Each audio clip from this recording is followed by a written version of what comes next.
intonation, variation in the pitch of the voice. This is one of the obvious characteristics of spoken language. Because no language is spoken on a monotone, you don't get any language in which all words come on the same pitch of the voice, not going up and not going down. No, in real languages, the pitch changes. It goes down, it goes up, it goes down and up again, it goes up and down again. And that's what we're analysing when we talk about intonation. Now, some languages make a different use of the movement of the pitch of the voice by using it lexically. These are the tone languages, and as I'm sure you know, a good example of a tone language is Chinese, where in Chinese, if we take the syllable ma, it can have different meanings, ma, ma, ma, ma, depending on the pitch. And this has 4 different lexical meanings, dictionary meanings, and that sort of thing, of course, we don't have in English and we don't have in Japanese. We don't use pitch variation lexically. What we do is use pitch for intonation, which means that we add certain kinds of meaning to longer stretches of speech. Maybe adding an attitude, an implication, maybe indicating our own viewpoint about what we're saying, maybe distinguishing different grammatical constructions, maybe just signalling the general structure of our message. There are various things that intonation does. But I think it's worth emphasizing that it is at least partly linguistic, by which I mean that it's part of the language system. There are other things that we do when we speak which are not part of the language system. I'm thinking, for example, of the question of how loudly one speaks. Now, in public situations, or to be heard in a large hall, one speaks fairly loudly. In an intimate conversation with another person, you talk softly.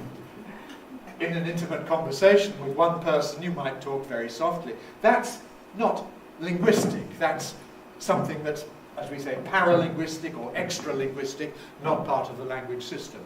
Some people feel that intonation is like that, but I disagree. I think intonation is part of the language system because speakers make systemic choices. Just as we choose to use a present tense or a past tense or a future tense, we choose in English to use a singular or a plural, we choose in all the time, you know, transitive verb, intransitive verb, countable noun, uncountable noun. We're making choices as we speak. Similarly with intonation, we're choosing how to structure things, where to put the breaks, where to focus on, what to emphasize, what kind of a tone to use, what we imply about what we're saying. Now, there are obvious surface differences between language in their intonation. Indeed, within languages, different varieties of the same language may have obvious surface differences of intonation. If we compare my intonation with that of somebody from Glasgow or Belfast, we can immediately recognise that West of Scotland or Northern Ireland intonation is very different from that's used in the rest of the English-speaking world, really. I believe in Japanese you have similarly fairly marked differences of intonation in different parts of the country. In Osaka, different from in Tokyo, and in Fukuoka, something different again. But these differences, I think, are mainly what we would call superficial. They're to do with the realization of the system rather than with the system that underlies all of this. They're etic, in a sense, rather than emic. The question is, how much is actually universal? And how much of the difference between languages is just a matter of this surface difference, this etic difference, or whether there are real, genuine linguistic differences between languages as well. I come to the conclusion that languages differ in the extent to which they exploit intonation to encode meaning. Clearly in English, we do use intonation quite a lot to encode certain aspects of our meaning when we speak. it seems to me that some other languages make less use of intonation, and some languages make very little use of intonation. In Cantonese Chinese, as far as I can see, you really have the tones for the individual words, you have a general declination or downdrift, then you have a particle at the end, and you load all the intonation meaning onto that particle. So that's a very different way of doing it from what we do in English. The relevance of this for language teaching is, of course, that what is universal, shared by all languages, does not need to be taught, because we know it.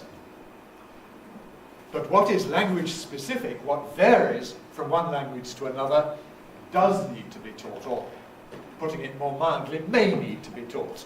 It may be desirable that it should be taught, or at least learned by the language learner.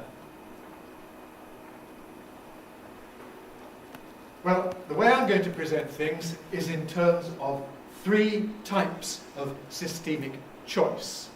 Those of you who know about intonation will know that this goes back to Halliday's analysis in the 1960s. Halliday was the first to identify these three systems that he claimed were in operation in English intonation, perhaps more generally in most languages.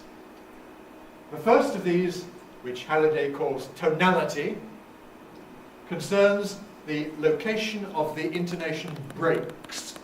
How do we chunk the material? How do we break the stretches of speech up into separate pieces? Where do the boundaries between intonation phrases go? This seems to be, in fact, pretty largely universal. People find this a matter of common sense.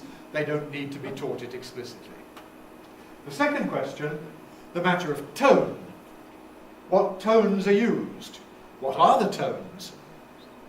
This is not self-evident at all in English. I operate in terms of three basic tones, a fall, a rise, and a fall rise. But it's clear that we can subdivide each of these, and some people like to start straight away with more tones, a high fall versus a low rise versus a high rise, and so on. So there's a question of how many tones it's helpful to identify at the first level. Certainly, this varies from one language to another. The English fall-rise, such a very typical pattern in English. I was counting Patricia Ashby using four rises. You know, they were coming all the time because she's a native speaker of English. That's what we do. But when I listen to Japanese speakers of English, I don't hear very many four rises because that's not something that you do. Well, in tone, as far as tone is concerned, there's often a lot of choice, a lot of freedom. It's not necessarily a mistake not to use a four rise, but to sound more native-like, perhaps you do need to use four rises quite often. I heard Professor Taniguchi speaking this morning elsewhere, and I noted with great pleasure four rises coming through. And that makes him a good speaker of English to me. All right. The third issue then is tonicity, as Halliday calls it, which is to do with accentuation. Which items do we accent? Which items do we highlight? Which items do we focus on? Because as we speak, some of what we say is more important than other things. And we signal this relative importance as we go by using accentuation. Now this is very definitely language specific, as we can see by comparing English with quite neighbouring languages in Europe, compared with French, enormous differences. Even compared with Spanish, which generally has the similar sort of intonation to English, there are important differences in tonicity. Well, let's see some examples of these three different systems in practice. Here's tonality, first of all, the matter of boundaries. Supposing we take the sentence, there's cheese, salad and quiche, on a monotone, that's not how we say it. Version 1. There's cheese, salad and quiche. Okay, three possibilities. There are the pictures, some cheese, some salad and some quiche. Second possibility. There's cheese, salad and quiche. Only two, either cheese salad, compound noun, or quiche. Now, the words are the same, the vowels and consonants are the same, but the intonation is different. The first one, there's cheese, salad, and quiche. The second one, there's cheese, salad, and quiche. I think that's common sense. I don't think that's problematic. You appreciate the difference, and you can see how it sounds. There it is, marked up with some intonation marks. Now, what I want to do, following Halliday, is to distinguish between the system of tonality, the system of tonicity, and the system of tone in the intonation marking. So I show the location of the nucleus, the most important accent within each intonation phrase, by underlining the relevant syllable. I haven't yet indicated here what tones are used, but the beauty of using underlining is that it enables us to separate those two different issues. Where does the nucleus go? Then later we can think, what is the nuclear tone? The econominal system, unfortunately, requires you to make both decisions at once, because you can only identify the nucleus through recognizing that its tone mark is one of the nuclear tone marks. I also think it's important to use a notation system that involves text ornamentation rather than text change. That is, we add marks to the ordinary orthography rather than changing the ordinary orthography. This is something I would criticize in Brazel's notation, and Brazel's followers, where to show the nucleus you usually have to put it in capitals, so change from lowercase to uppercase. And in Brazel's own system you indicate what he calls key by actually raising the whole level of the line of writing or lowering the whole level of the line of writing, very complicated text change. So I want just to be able to use ornamentation of text. Tonality is something that you can use to interest people in the general issue of intonation, because there are lots of nice jokes that you can show them, like this. At the top, what's that in the road ahead? At the bottom, what's that in the road? Ahead? Ha ha ha, yes. And you can devise further examples of the same thing. What did you see on the way across? What did you see on the way? Across? And so on. Yeah, self-evident, doesn't need to be taught, but it's amusing. It may be very important, though, for listening comprehension. Version 1. Do you like pawpaw? I'm sorry, I don't know. Version 2. Do you like pawpaw? I'm sorry, I don't know. Now, this of course reflects the fact that no opposite of yes is a homophone of no have knowledge, which is a design fault in English. It's a problem in English. And in English we do often reinforce a negative answer by adding no. So we can say, I'm sorry, I don't. But we can also say, I don't know. Reinforce it. And that could easily be confused with, I don't know. I don't have the knowledge. But they are in fact distinct because of tonality. The first one has a boundary, an intonation break after don't, before no. The second one doesn't. So A again is, do you like pawpaw? I'm sorry, I don't. No. The second one is, do you like pawpaw? I'm sorry, I don't know. Of course, I am saying them in a clear way. Under certain circumstances, they might become very, very similar and lead to possible confusion. And of course, the second one is appropriate if you don't know what pawpaw is. This, in fact, is the usual British name for what the Americans call papaya. And there are some British people who call it papaya too. And there are others who just don't know it at all because it's a tropical fruit which, until recently, you never saw in Britain.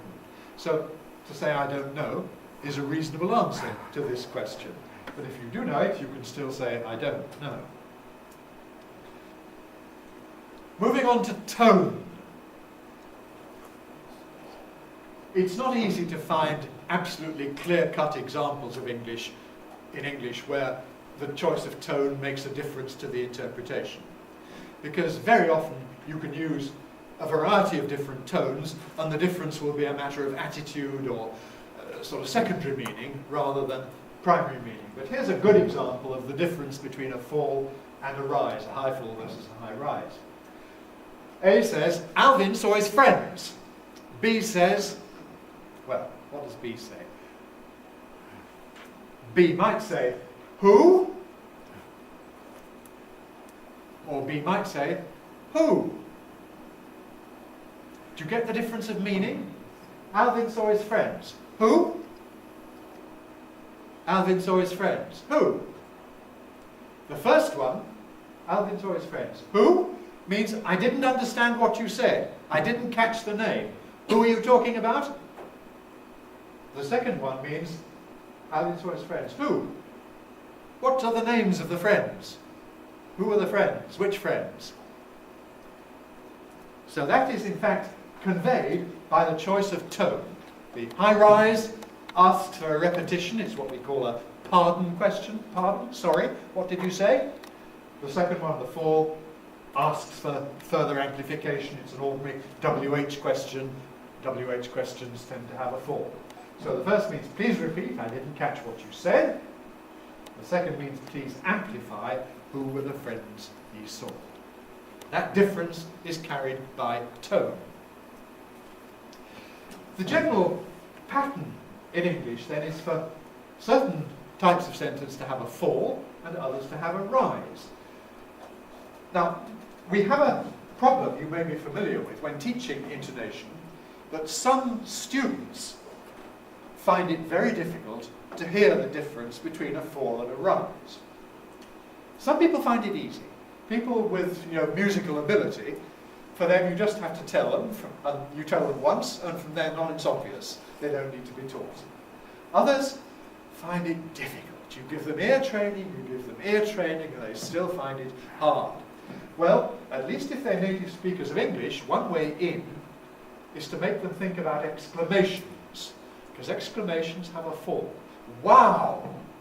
What a lovely day! What a beautiful surprise! What an awful lecture! Da, da, da! Falling tones. Exclamations have a fall. I suspect that this might be universal. When you have something in Japanese, they begin ne. Seems to me, I'm listening carefully to people talking Japanese, I hear these ne at the end, which I think indicates an exclamation. On the other hand, where do we find a rise? Most typically, in a pardon question, if you didn't understand what the person said. Huh? Sorry? What was that?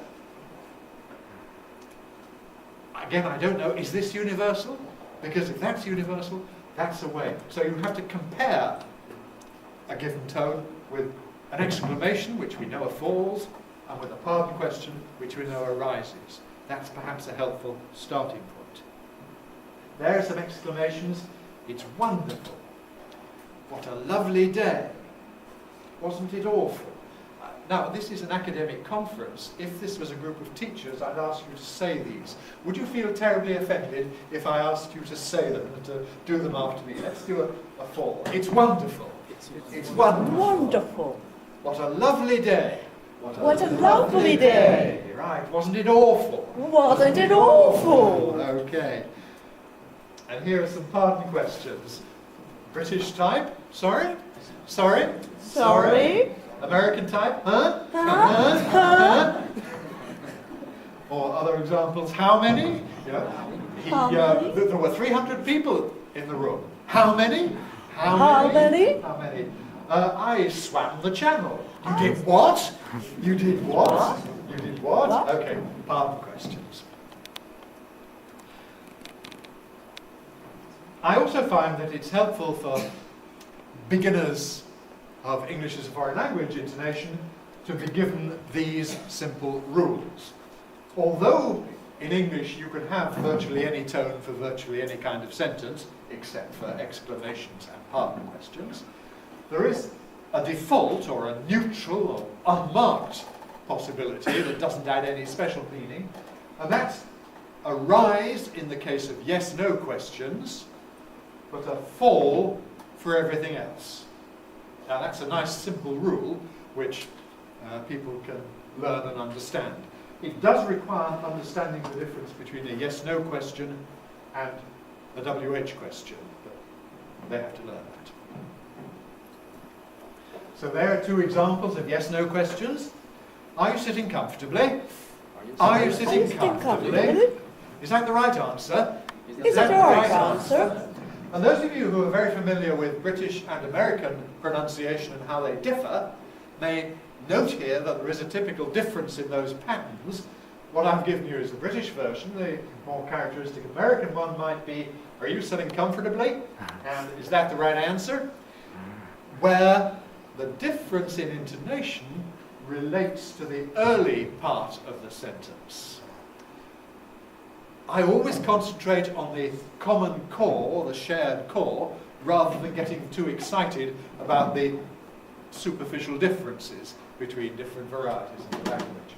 And British and American English both have exactly the same rising tone on the nucleus, starting at the nucleus. It's just that in Britain we tend to have a fairly high stuff before it. Are you sitting comfortably? Is that the right answer? Whereas Americans tend to stay down low before they rise. Are you sitting comfortably? Is that the right answer? And that is unimportant. Okay, here are some other types of clause. Statement. That's very interesting. That's very interesting. That's very interesting. That's very interesting. I don't believe it. I don't believe believe it. I don't believe it. Believe it. So a positive and a negative statement. And then a WH question. What's your name? What's your name? What's your name? What's your name? What's your name? What's your name? What's your name? Now, do remember that this is the default pattern, the unmarked pattern. It's perfectly possible to say, what's your name? But it has a different meaning from what's your name? With a fall, what's your name? That's the neutral one, the ordinary one. What's the special meaning attached to what's your name? That has a special meaning. Well, it's the way you would speak to a small child. Hello, little girl. What's your name? It's the way you might speak to somebody who you thought might not understand you properly, and somebody who wasn't very intelligent. The consequence is that if you address it to another adult, it sounds patronizing. And it's therefore a bit dangerous to use it unless you intend to be patronizing. Certainly for a business-like question, okay, let's fill in this form. Next question, what's your name? You must have a form. I haven't spoken yet about the four rise, the third of the tunes I mentioned, and the tones. And that is not really a default pattern of any major clause type. Nevertheless, it's very important in English because it's the tone that conveys implications. Intonation is really not shown in ordinary orthography, in ordinary writing.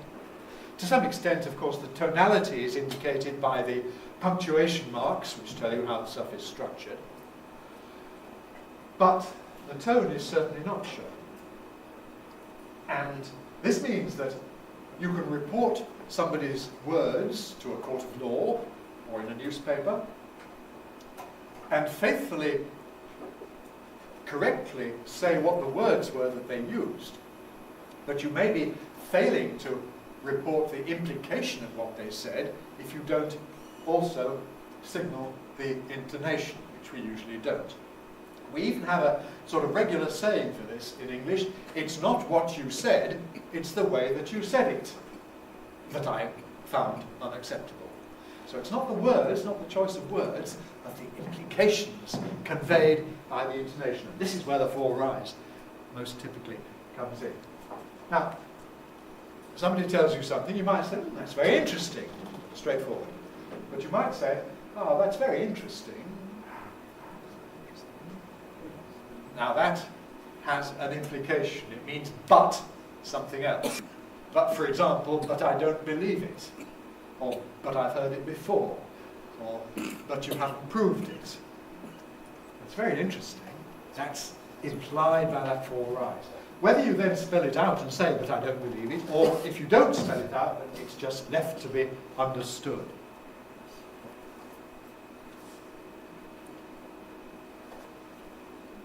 Here's another example. Someone says, now when can you let me have your essay? Well, I could do it on Monday. That implies but something else. For example, but not earlier. Or but it'll be a bit of a rush. As compared with, I could do it on Monday. Straightforward for, which doesn't have any special implication like that. The for rise is also often used for negative statements. We've got a not any earlier there. And so we often use it in sentences like, well, that's not very nice. That's not very nice. Where we wouldn't do the same for a positive statement, where we wouldn't have said that's nice. I mean, you can do that with implications and so on, but just being negative is sufficient reason to start using a for rise very often. Now, tone, is this universal? Is it language specific? Probably not. And here's I hope, a good example of a typical difference between English and Japanese, namely the way that WH questions are pronounced. From what I've been told, if we compare English and Japanese for a WH question, the English pattern is, where are you from? Where are you from? For on the nucleus, from. One common Japanese pattern then will be doko kara kita no desu ka, where you have something or other at the beginning, but then a ka with a rise at the end. In English, if you said, where are you from? It would sound really rather strange. I can't really put an interpretation to it. It doesn't sound right. Now, if that's a good example, and I know that Japanese intonation varies in different parts of the country and so on, well then that would be one point of difference between the two languages. I hope that some of you who are interested in this issue can give me some better understanding of what is shared and what is different between Japanese and English intonation. Okay, a little bit of revision now. A says, I'm off to Europe tomorrow. B says, where? Or B says, where? When B says, where? What does that mean? If B says, where? What does that mean? Well, the first one means, please repeat, where are you going tomorrow? Didn't catch the word Europe. The second one means, well, where in Europe? Is it going to be France? Is it going to be Greece? Is it going to be Italy? Or somewhere else? Thank you to Masaki, by the way, for that example, which he invented. Now, one of the problems about intonation is that there's a lot of it if you go into it in great detail. And so I'm always on the lookout for nice teaching points that you can teach that are fairly self-contained. And one example of this is the matter of question tags. Question tags are very frequent in natural conversation among native speakers, although of course you don't get them in ordinary prose, in ordinary descriptive writing. When we speak, we very often shove in a tag like this. I hear a noise, there's a woman with her mouth open. I might say, well, the lady's singing, isn't she? Number one. Or I might say, B, the lady's singing, isn't she? Those have really rather different meanings. The lady's singing, isn't she? With a falling tag, isn't she? Or the lady's singing, isn't she? With a rising tag. What's the difference in meaning? The first one, I as the speaker assume that what I say is right, and I assume that you agree with me, because this is part of our shared knowledge. But I just want to check that you do agree with me. So I say, she's singing, isn't she? We're here in Kochi, aren't we? It's just after 4 o'clock, isn't it? I assume it's uncontroversial, but I just want you to acknowledge that that's so. The second possibility with the rise is quite different. For that, I'm not sure. And I want you to tell me what you think. She's singing, isn't she? Or perhaps she's screaming, or perhaps she's had a heart attack. I'm not sure what's going on. I want you to tell me. So it's an uncertain, it's a real example of a yes-no question. And like other yes-no questions, it has a rise. The first one is much more like an exclamation, so it has a fall. One further basic rule that people could usefully be taught is for longer statements and so on that fall into 2 parts or more parts. We have 2 basic patterns really. When we've got a sort of preliminary or first part followed by a main or second part, then the most frequent pattern in English is a full rise followed by a fall. We have, first of all, one part, and then we have another part, a fall. There are other possibilities, but that's the neutral. But there are other cases where we have the main thing first, and then we add an afterthought, perhaps modifying it or something. And for that, one common pattern is a fall in the main part, followed by a rise. So, with the same words in different orders, here are typical patterns. As far as I know, they'll be in London. Where are they going to be next week? Well, as far as I know, they'll be in London. Can you hear the 4 rise? As far as I know, they'll be in London. As far as I know, they'll be in London. Alternatively, if we have the clauses in the other order, then we typically get, they'll be in London as far as I know. They'll be in London as far as I know. Now, this is not, as I say, the only possibility, but it's an interesting inequality. The 4 rise very often has this meaning of there's something more to come. The rise, amongst its various meanings, is a sort of afterthought modification of what went before.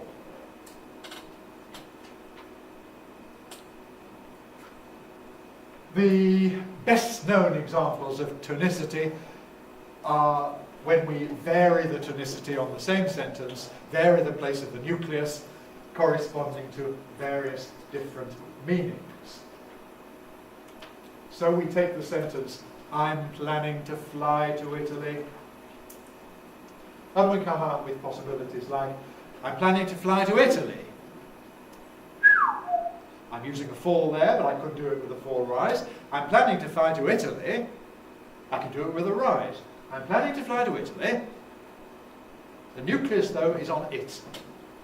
We compare that with putting the nucleus on fly. I'm planning to fly to Italy. I'm planning to fly to Italy. Or with other tones, I'm planning to fly to Italy. I'm planning to fly to Italy. We can put the nucleus on planning. I'm planning to fly to Italy. I'm planning to fly to Italy. I'm planning to fly to Italy. I'm planning to fly to Italy. We can put the nucleus on I'm planning to fly to Italy. I'm planning to fly to Italy. I'm planning to fly to Italy. I'm planning to fly to Italy. Different tones. With different meanings, as we shall see in a minute. Now, we had a postgraduate student who did some interesting research with Cantonese listeners, in which she took English minimal pairs of sentences which were identical except for one of these 3 dimensions of intonation. And she played them in a randomized order to these Cantonese listeners, and they had to identify which was appropriate in which context. She had a control group who were native speakers of English, who, thank goodness, scored between 95% and 100% on all the tests. But her Cantonese listeners had scores ranging from close to 100% for some parts, down to absolute random results for others. And basically, their success rate for tonality, boundaries, was very good. Their success rate for tone Who was quite good, fair, but their success rate for tonicity, for the meaning of tonicity, was very poor. They may have been able to hear where the nucleus was, but what they couldn't do was interpret the meaning associated with that choice of a nucleus place. And an example of the kind of sentence where they just didn't understand the meaning difference is here. It's rather low on the screen, I hope you can see it. One possibility was, I don't eat meat, with a fall on meat. I don't eat meat. The other was, I don't eat meat. I don't eat meat, with a fall on eat. I don't eat meat. Now, typical sentences, contexts, where these might have been uttered for native speakers are these. The nucleus on meat would be appropriate in answer to the question, is there anything you don't eat? You've got a guest coming to dinner, you want to check about what's suitable food for them. You might say, now tell me, is there anything you don't eat? They're vegetarians, so they answer, well actually, I don't eat meat. Concentrating, focusing on meat. Now the second possibility, you might say, okay, we've got some pork, we've got some ham, we've got some beef. Which would you like? Which meat do you prefer? The person who didn't know this, the person is a vegetarian. They say, well, actually, I don't eat meat. Might have a full rise, I don't eat meat. Nucleus on eat now, because we need to focus on that part of it. We don't need to focus on meat. Meat is already given in the context. It's been mentioned. Things that have been mentioned, that are already known, are typically not accented. This is one of the main roles of the location of the place of the nucleus, to signal the end of the new information, to say where I'm focusing on, because everything that follows is old, given, known, shared. Well, Amanda Chung's results, this postgraduate student, do demonstrate that some aspects of English intonation, at least, are highly language specific and therefore ought to be taught and learnt. Let's look in a little bit more detail at this question of nucleus placement. General rule then, we've got to have one nucleus. Some people, by the way, call it a tonic, just synonyms. Halliday calls it the tonic, hence tonicity. One in each intonation phrase, each word group, each sense group, each intonation unit, each tone unit, lots of terms for that as well. I'm calling them IPs or intonation phrases. The nucleus is the most prominent pitch accent. It's the biggest highlight, the most noticeable accent. The place where the nuclear tone movement begins. If it's a fall, this is where the fall starts. If it's a rise, this is where the rise starts. If it's a fall rise, this is where the fall rise starts. In the case of the rise and the fall rise, it'll then be spread over everything that follows as well. In the case of the fall, it typically takes place on that syllable and everything else is low. And the function of tonicity, nucleus placement, is focus, to focus the hearer's attention on this or that part of the message. It signals the end of the focus domain, the focused part. And the neutral to this tonicity then is on the last, well, not the word necessarily, not the last word, but the last content word, more generally the last lexical item. So not typically on prepositions, on pronouns, on grammatical words, function words like that. So here are some typical patterns. What's all the fuss about? Nucleus on fuss, because about is a preposition. Have you had a letter from her? Nucleus on letter, because from her is preposition and pronoun. I did a fall on the first one, a rise on the second one. This is not about tone, this is now about the tonicity. Who are you talking to? To preposition. Why are you avoiding me? Me, pronoun. Oh, yes. This is problematic, for example, for French learners of English. Typical French mistake, I'd call it a mistake, is to say, what's all the fuss about? Have you had a letter from her? Which, you know, sounds awful to English ears. And one of the reasons it sounds awful is that we don't know where we have to focus our attention because we're not getting the clear signal about focus. So this makes it difficult for us to understand. We speak of broad focus, where everything we say is new, and then the nucleus goes at the end. So, not actually appropriate for the weather we've had, but anyhow, how are you enjoying the course? Well, I don't like the heat. Nucleus on heat at the end.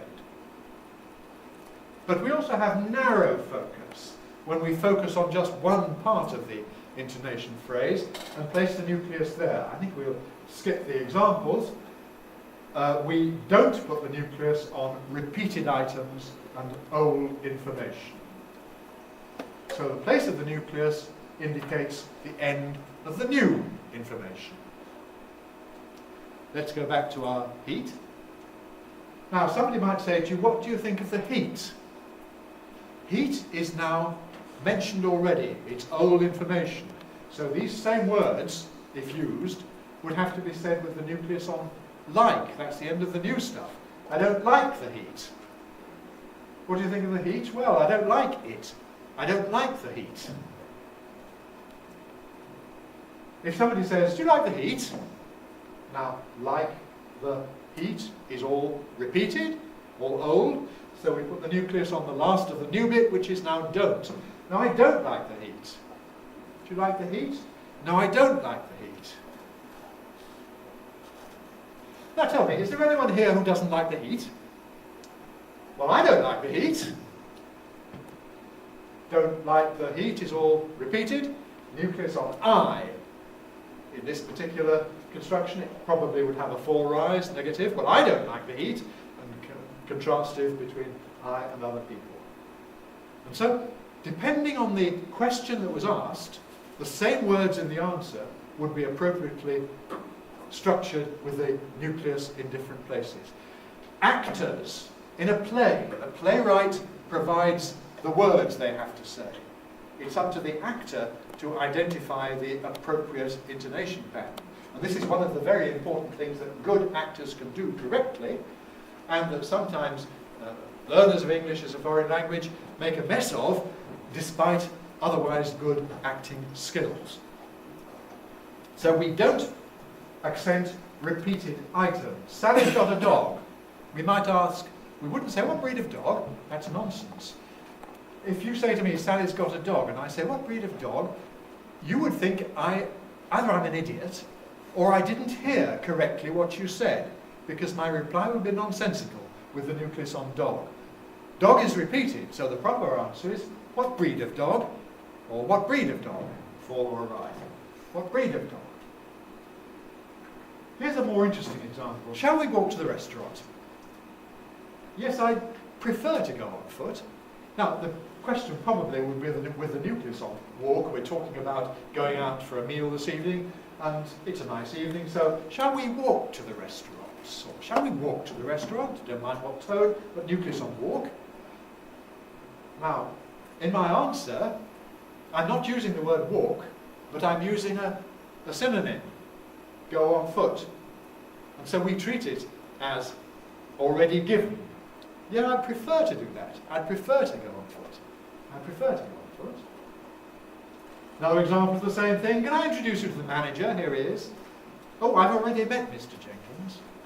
Mr. Jenkins is, of course, the manager. And because he's been mentioned, he doesn't need to have his name highlighted the second time round.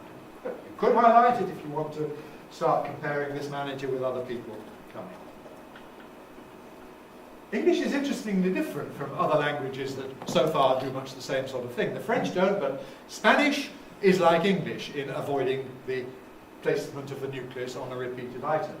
But in English, for repetition, we not only consider what's already been said, we also look forward, the speaker does, look forward to what's going to be said. And if I know I'm going to repeat something, then again I don't put the nucleus on it the first time round. So here's your coffee. Would you prefer it with sugar or without sugar? Notice I don't say, would you prefer it with sugar or without sugar? That's nonsense in English. I repeat sugar, and I know I'm going to repeat sugar, so I say with sugar or without sugar. Now, the corresponding thing in Spanish is different. In Spanish, you'd say con azúcar or sin azúcar. You put the nucleus on the sugar word each time.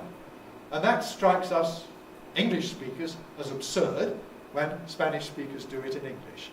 Because that's not how it works in English, even though other things work very similarly. So the speaker is always thinking about what he's going to say as well as about what he's said. We can put the nucleus anywhere in the utterance for special contrastive purposes, and we very often do this. I didn't find it easy to write the essay, you might say. Are you asking me? That's different from, are you asking me? Because it suggests a contrast. Are you asking me, or are you asking somebody else? Are you asking Jimmy? Are you asking me? Or perhaps you're telling me. I'm writing a letter. What are you doing? Special nucleus on I'm there because we've got the contrast with you. I'm doing this. Pronouns, I said, are usually not accented, but they are for purposes of contrast.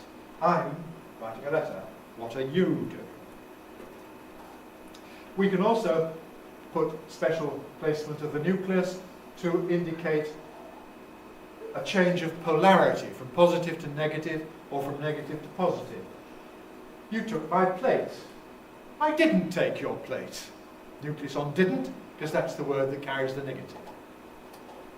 To mark tense, do you eat meat? Well, I used to eat meat. Now, eat meat is repeated, of course, but the important new thing is the change of tense to used to, so that's where we put the nucleus. She was trying to lose weight. Where does the nucleus go? What does it mean if I say she was trying to lose weight? It means, but she didn't succeed. If I say she was trying to lose weight, it might be if somebody thought she had been trying to put on weight. I say, no, she wasn't trying to get heavier, she was trying to lose weight. If I say, well, she was trying to lose weight, even if you're not, or even if the others aren't. Now,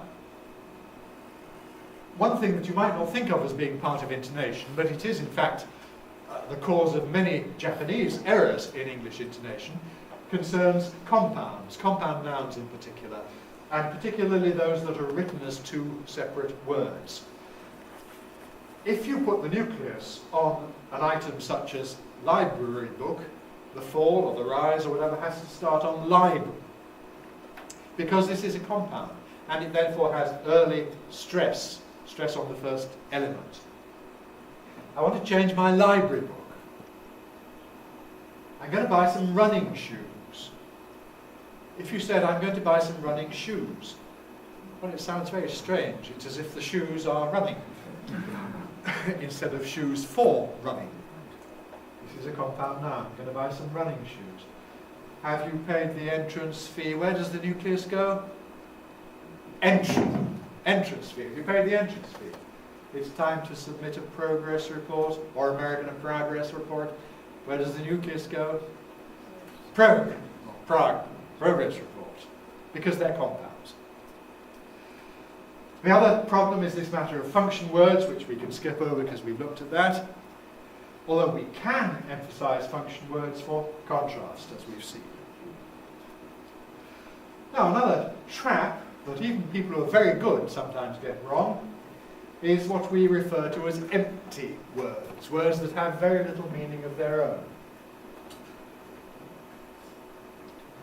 You hear a noise. There's somebody at the door. No, there isn't. There's no one there. You must be seeing things, or you must be hearing things. Things hasn't much meaning of its own. It's just there to provide an object to a transitive verb. Nucleus doesn't go on it. If you're having a chat with someone in a bar and you think it might be nice for them to go home with you, you might say, let's go back to my place. You wouldn't say, let's go back to my place, because let's go back means somewhere. You've got to go to a where, to a place. So place is sort of predictable. It's an empty word.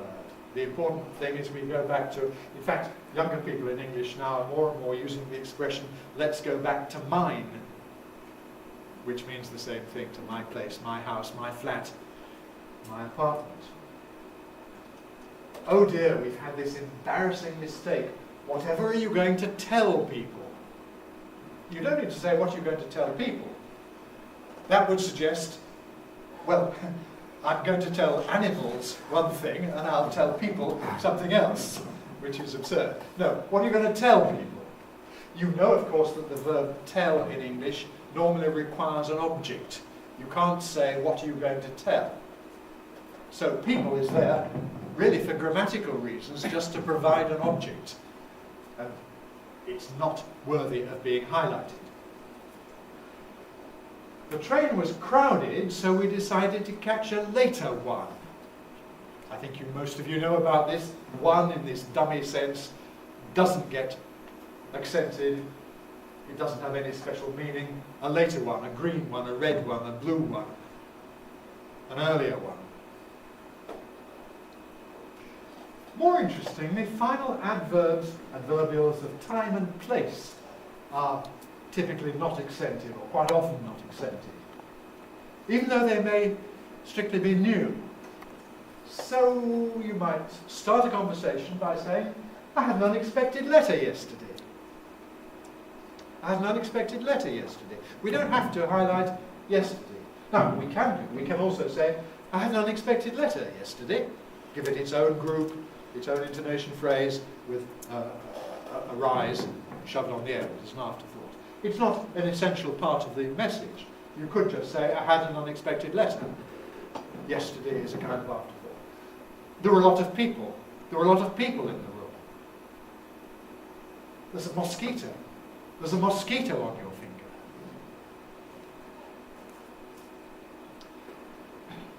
Trickier type involve various syntactic constructions which involve the movement or deletion of a noun phrase, leaving a verb stranded with no object. Here we very typically put the nucleus on the noun, not on the verb. So we say things like, look at the tie he's wearing. Well, our main focus is on the tie, not on the fact that he's wearing it. You might ask a student, how's the homework going? You wouldn't say, how's the homework going? Usually you'd say, how's the homework going? I've still got several topics to cover. I don't know which bus to take. We're getting ready for dinner. We need to have warm plates. Time to put them in the oven. Put the plates to warm. We've got to get the tap fixed. Certain types of relative clause. Where's that sweater I gave you? Where's the book you borrowed? So that's a rather trickier type, more advanced. Including in particular these things involving a WH, which, or whose, or what adjective, followed by a noun, and then some verb stuff. The nucleus goes on the noun. Which route did you take? Whose pen did you borrow?